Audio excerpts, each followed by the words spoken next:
আমরা যারা ৯০ বিশ্বকাপ দিয়ে আর কি আমাদের দর্শক ক্যারিয়ার শুরু করছি, তাদের জন্য যদি আপনি আর্জেন্টিনা সাইড হয়ে ভাবেন, তাদের জন্য ফুটবল ঈশ্বর তো আসলে ম্যারাডোনা। কিন্তু ডেপুটি গড বলে একটা ব্যাপার ছিল আমাদের। মানে আমাদের ব্যাপারটা ছিল হচ্ছে ম্যারাডোনা বাতিস্তুতা, ম্যারাডোনা বাতিস্তুতা, এই ছিল আমাদের ত্রাতার নাম। এবং শুরুটা সেইভাবেই হয়েছিল, পরপর দুটো ইন্টারন্যাশনাল ট্রফি এনে দিছিল এই লোকটা তার ক্যারিয়ারে। তবে যত না ফুটবলের জন্য, তার চেয়ে আমাদের কাছে মনে হয় চেহারার জন্য বেশি আকর্ষণীয় ছিল। চেহারা, সেলিব্রেশনের স্টাইল, সব কিছু মিলে মানে কখনো কখনো মনে হতো মানে ওই যে হিরোইক যে ব্যাপারটা, ওইটার দিক থেকে বোধহয় ম্যারাডোনার স্পর্শ করে ফেলতেছে। ফলে গ্যাব্রিয়েল বাতিস্তুতা মানেই আমাদের ছোটোবেলার নায়ক, সুপারম্যান গ্যাব্রিয়েল বাতিস্তুতা। আজকে একটু গ্যাব্রিয়েল বাতিস্তুতার নিয়ে গল্প বলি, তার জীবনের খুব করুণ কিছু ছোট ছোট ঘটনা বলি, সেই সাথে এই লোকটার যে নির্লিপ্ততা এবং এই লোকটার যে কমিটমেন্ট, এই দুটো জিনিস একটু ফুটায় তোলার চেষ্টা করি। নিঃসন্দেহে সত্যি এই শত শত তারকার ভিড়ে আধুনিক যুগে আর্জেন্টিনার যেসব সুপারস্টার আসছেন, তার ভিতরে গ্যাব্রিয়েল বাতিস্তুতা অনেক ওপরের দিকেই থাকবেন। হয়তো মেসি ম্যারাডোনার সারিতে আসবেন না, কিন্তু অতি অবশ্যই তাকে আমাদের বড় তারকা হিসাবে মনে রাখতে হবে। ইনফ্যাক্ট মেসির আগে সর্বশেষ আর্জেন্টিনা, এই মেসি 2021-এ এসে আর্জেন্টিনাকে ট্রফি জিতে দেওয়ার আগে সর্বশেষ আর্জেন্টিনার যে আন্তর্জাতিক ট্রফি জিতছিল, সেটাই বাতিস্তুতার হাত ধরেই জিতছিল। ফলে বাতিস্তুতা আর্জেন্টিনার জন্য কত বড় গুরুত্বপূর্ণ ব্যাপার, সেটা ঠিক না বললেও চলে। ইনফ্যাক্ট 1994 বিশ্বকাপটা আর্জেন্টিনা অন্তত স্বপ্ন দেখতেছিল যে বাতিস্তুতার হাত বা পা যা বলেন, হাত ধরে আর কি আর একটা বিশ্বকাপ আসবে, এবং সেরকমই সব সম্ভাবনা ছিল। সেগুলো একটু পরে বলি, শুরুতে একটু বলি গ্যাব্রিয়েল বাতিস্তুতার শুরুটা। ওই লাতিন ফুটবলারদের বেশিরভাগের গল্প যেরকম অত্যন্ত দরিদ্র পরিবারের জন্ম। বাতিস্তুতার বাবা ছিলেন হচ্ছে কসাই। কসাই মানে খারাপ ভাববেন না, কসাই একটা পেশা, যারা মাংস কেটে বিক্রি করেন তাদেরকে তো আমরা কসাই বলি।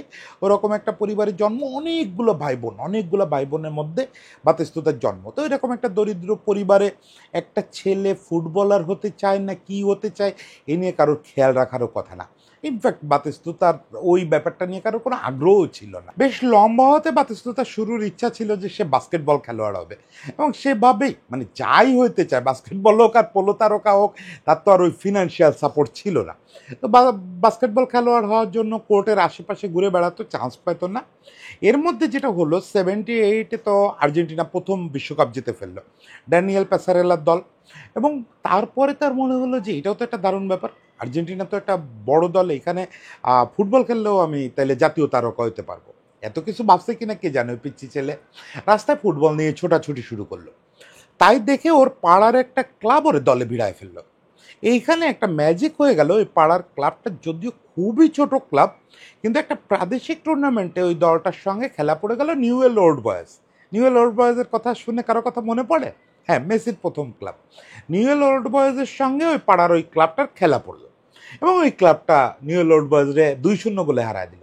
এই দুইটা গোলই করলো আমাদের বাতিস্তুতা। ফলে বাতিস্তুতাকে নিউওয়েল ওল্ড বয়েজের ম্যানেজমেন্টের পছন্দ হয়ে গেল, এবং ওল্ড বয়েজের ম্যানেজার মানে কোচ তখন হচ্ছে বিয়েলসা। তো বিয়েলসা সম্পর্কে তো জানেন, 2002 আর্জেন্টিনা বিশ্বকাপ দলের কোচ, এবং পৃথিবীর কোচদের কোচ বলা হয়, কোচদের গুরু বলা হয়। তো বিয়েলসা ওকে নিয়ে নিলেন। মানে নিয়ে নেওয়ার তো এত সোজা না।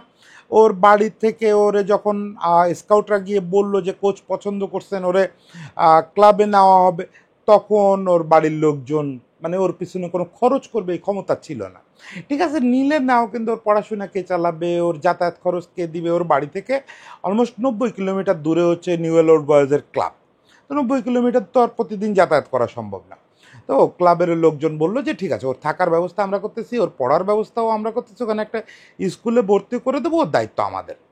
তো সে যখন নিউওয়েলে আসলো, স্টেডিয়ামে ওরে নিউওয়েলের যে নিজস্ব স্টেডিয়ামে, সেই স্টেডিয়ামে একটা ছোট খুপড়ি মতো রুমে ওরে শোয়ার ব্যবস্থা করে দেওয়া হলো যে তুমি এইখানে থাকবা। সঙ্গে ওই স্টেডিয়ামের স্টাফদের সঙ্গে খাওয়া দাওয়া করতো। ওখানে একটা স্কুলে ভর্তি করে দেওয়া হলো। কিন্তু কিছু ক্রাইসিস হলো। ওর না ছোটোবেলা থেকে কিছু ফিজিক্যাল প্রবলেম ছিল, ওর হাঁটুতে কিছু প্রবলেম ছিল। সেই সঙ্গে পরে বাতিস্তুতারে দেখে আপনি বুঝতে পারবেন না যে ওই যে বললাম সুপারম্যান, মানে ওর যে পরে যে দেহভঙ্গি গ্রিক দেবতাদের মতো, ওটা দেখে আপনি বুঝতে পারবেন না ওই বয়সে সে খুব ওভারওয়েট ছিল। স্কিল ভালো ছিল, দুর্দান্ত গোলমুখী খেলোয়াড়, দারুণ ড্রিবল করতে পারে, ভয়াবহ স্পিড, সবই ঠিক আছে, কিন্তু ওভারওয়েট। তো ওভারওয়েট হওয়ার কারণে যেটা হতো যে ওর কাছ থেকে অ্যাথলেট সুলভ যে পারফরমেন্স ওটা পাওয়া যেত না। ফলে বিএলসি অত্যন্ত কষ্ট সত্ত্বেও ওরে সাইড লাইনে রাখতেন, এবং ওই সময় ওকে সম্ভবত কি ইতালিয়ানো নাব্বা এরকম কিছু একটা ছোট ক্লাবে লোনে দিয়ে দেওয়া হয়। ব্যাপারটা ওর জন্য খুব মানে হতাশাজনক ছিল। একে তো বাড়ি ছেড়ে ফ্যামিলি ছেড়ে আসে, কোথায় না কোথায় থাকতেছে, খাচ্ছে, সে ফুটবলেও কী হবে তার কোনো ঠিক নাই। যে ক্লাব নিয়ে আসছিল তারা খেলাইতে পারতেছে না, তারা আরেক জায়গায় লোনে পাঠিয়ে দিচ্ছে, মানে সব মিলে ছেলেটা খুব হতাশ হয়ে গেছিল। এই সময় ওর আসলে ত্রাতা হয়ে দাঁড়ালেন বিয়েলসা। পরবর্তী জীবনে বাতিস্তুতা তার ইন্টারভিউতে বলছেন যে তাকে আসলে ফুটবলার বাতিস্তুতা হিসেবে গড়ে দিয়েছেন বিয়েলসা। শুধু যে তাকে ফুটবলের টেকনিক ট্যাকটিক্স এইগুলো শেখাচ্ছেন তা না, বৃষ্টির মধ্যে নিজে ভিজে ভিজে ওই লোনে দেওয়া বাতিস্তুতাকে এনে ট্রেনিং করাইছেন। নিজে লোকাল ট্রাভেল করে ওই যে ক্লাবে লোনে দিচ্ছিলেন ওখানে গিয়ে বাতিস্তুতারে নিয়ে বিশেষ যত্ন করাইছেন। ভোর রাতে উঠে এই ছেলেটাকে নিয়ে রাস্তায় দৌড়াইছেন ওর ফিটনেস ফিরিয়ে দেওয়ার জন্য। বিএলসা তার জীবনে অনেক খেলোয়াড়ের জীবন গড়ে দিয়েছেন, খেলোয়াড় কেন কোচদেরও। পেপ গার্দিওলা থেকে শুরু করে দুনিয়ার সব বড় বড় কোচ তার হাতে গড়া কোচ, হাতে গড়া খেলোয়াড়। ম্যারাডোনা থেকে শুরু করে বড় বড় কিংবদন্তি খেলোয়াড় বিএলসার হাতে গড়া। ও সেই বিএলসা বাতিস্তুতারও জীবনটা গড়ে দিয়েছেন। না, আলটিমেটলি বিএলসা ধরে রাখতে পারেনি, পরের সিজনে ওকে নিয়ে নেয় রিভার প্লেট।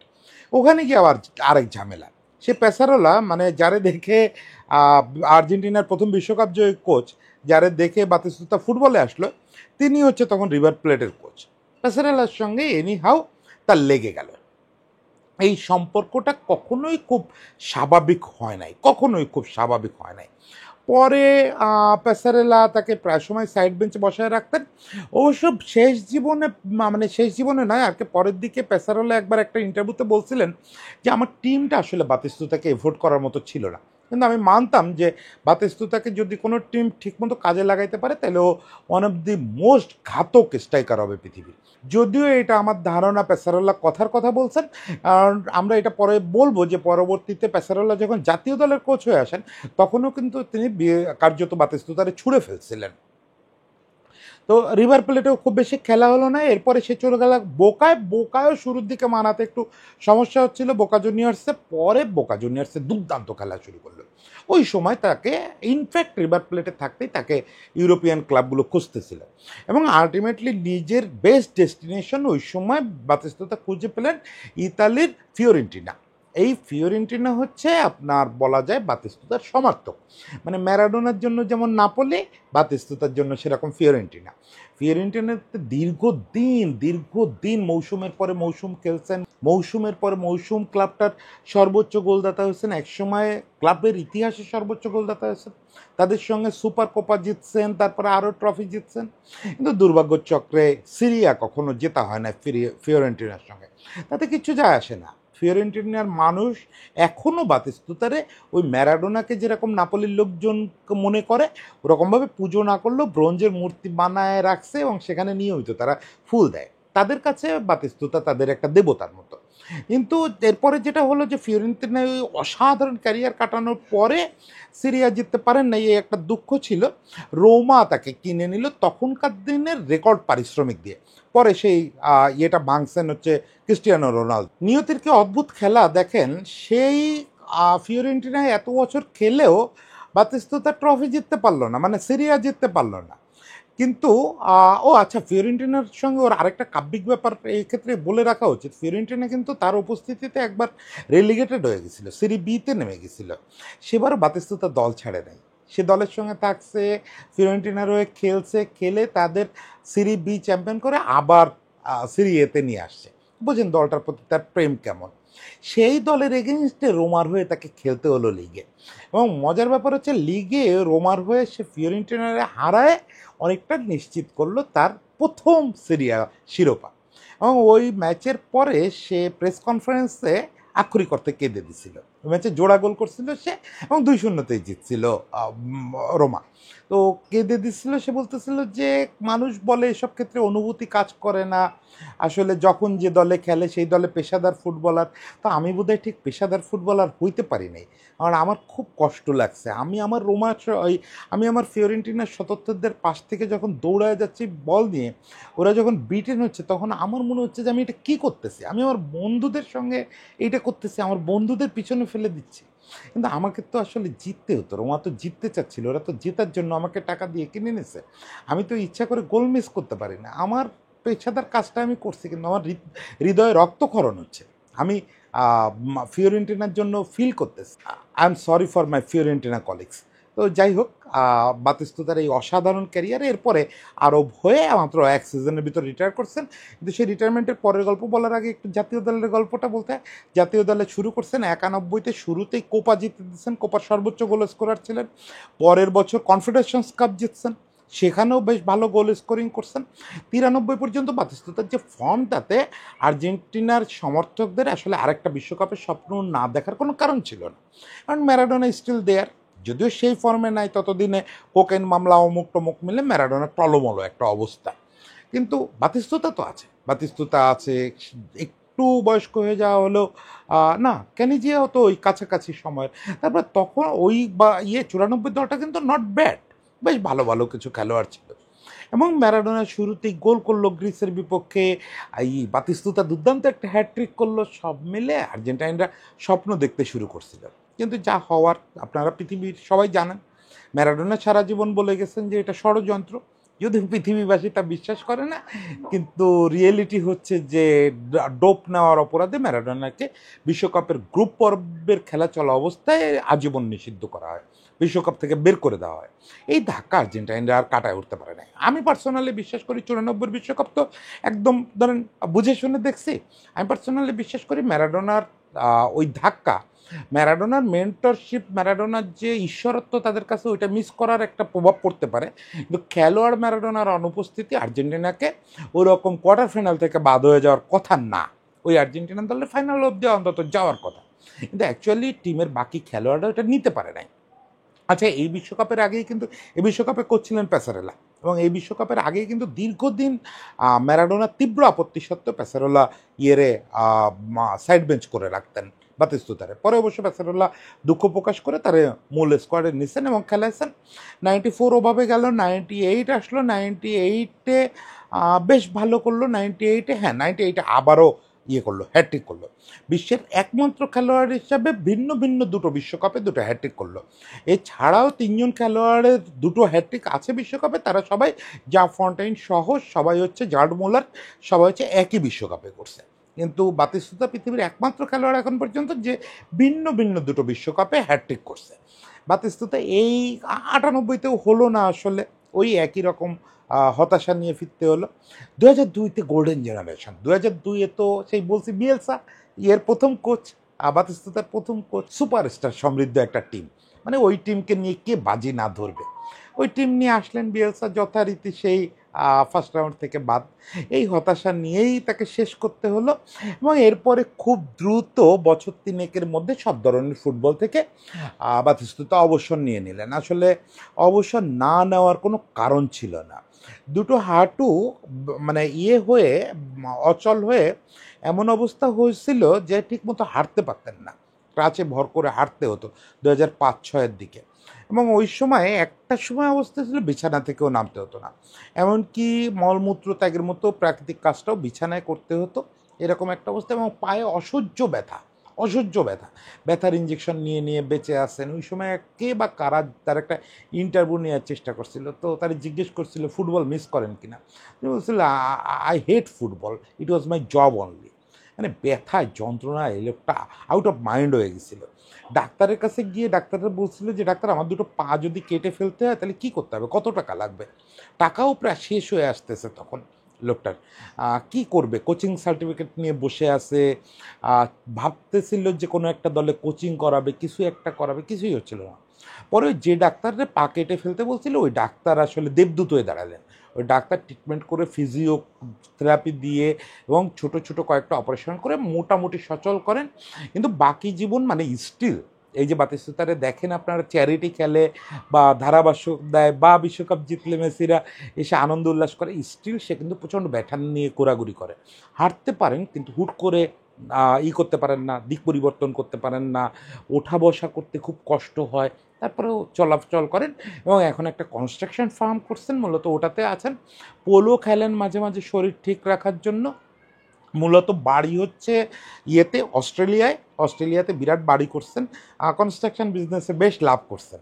এছাড়া একটা ছোট ফুটবল ক্লাবের সঙ্গে জড়িত হয়েছেন সম্প্রতি, ও দুঃখ সবই ঝেড়ে ফেলছেন এবং সম্প্রতি একটা ইন্টারভিউতে বলছেন যে ওই যে পায়ে ব্যথা অবস্থায় যখন পা কাটতে চাইছিলেন ওই সময় বলছিলেন আই হেট ফুটবল, সম্প্রতি একটা ইন্টারভিউতে ব্যাখ্যা করছেন যে ওইটা আসলে রাগের মাথায় বলছি। দেখেন এটা সত্যি যে যতদিন ফুটবল খেলছি অন্যদের মতো ফুটবল প্রেম আমার মধ্যে ছিল না।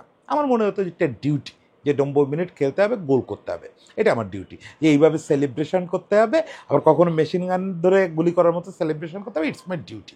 কিন্তু আমি ফুটবল ছাড়ার পরে যখন আমি প্রচণ্ড যন্ত্রণায় কাতরাচ্ছি বিছানায় শুয়ে, তখন আমি বুঝতেছি যে ফুটবল আমার জন্য কী ছিল।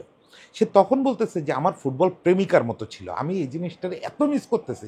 ওই সময় একটা লোক যখন আমার জিজ্ঞেস করছে, আমি তখন প্রচণ্ড যন্ত্রণায় বলছি যে আমি এটা ঘৃণা করি, কিন্তু ফুটবল তো আমার জীবন। ফিফারে দেওয়া একটা ইন্টারভিউতে বলছেন যে ফুটবল আমার কাছে নিঃশ্বাসের চেয়েও জরুরি, কিন্তু দুঃখজনকভাবে ফুটবলটা কোনোভাবে সার্ভ করতে পারেন নাই। চ্যারিটি ফুটবল মাঝে মাঝে খেলেন। সর্বশেষ কাতার বিশ্বকাপে আর্জেন্টিনা তো একসময় পর্যন্ত সর্বোচ্চ গোলদাতা ছিলেন তিনি, মেসি তাকে ছাড়া গেছে।